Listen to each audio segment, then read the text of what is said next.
উপস্থিত মঞ্চে উপবিষ্ট যে সমস্ত একটি গণতান্ত্রিক রাষ্ট্র গঠনে সবাইকে ঐক্যবদ্ধ থাকার আহ্বান জানিয়েছেন জামাত ইসলামী নায়েবে আমির ডক্টর সৈয়দ আব্দুল্লাহ মোহাম্মদ তাহের।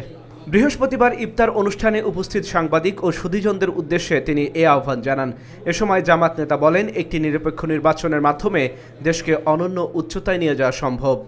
সিঙ্গাপুরের একটি টিম এসেছিল জামাত ইসলামের অফিসে। আমি জিজ্ঞাসা করেছিলাম, সিঙ্গাপুরে যে স্মল সিটি স্টেট, যে তোমরা এত অল্প সময় 67 পরে তোমরা এত উন্নত হলে কি করে? খুব সিম্পল জবাব দিয়েছিল যে আমাদের সৌভাগ্য যে আমরা একটি সৎ এবং যোগ্য নেতৃত্ব পেয়েছিলেন, নেতা পেয়েছিলেন, আপনার সাংবাদিকরা জানেন, তার নাম লি কুই। আর তার বিপরীতে আমরা বারবার রক্ত জীবন দিয়ে ব্যর্থ হই কেন?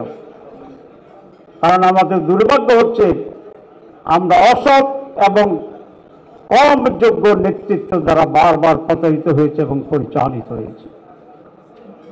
আজকে বাংলাদেশে যদি সেরকম একটি স্থায়ী পরিবর্তন দরকার, তাহলে দুর্নীতিমুক্ত বাংলাদেশ গড়ে তুলতে হবে।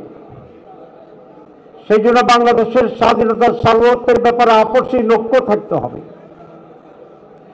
একটি সাস্টেইনেবল কন্টিনিউয়াস ডেমোক্রেসি এবং ডেমোক্রেটিক এনভায়রনমেন্টকে আমাদের নিশ্চিত করতে হবে এবং বাংলাদেশে একটি অবাধ সুষ্ঠু নির্বাচনকে নিশ্চিত করেই আগামী দিন আমাদের অগ্রসর হতে হবে।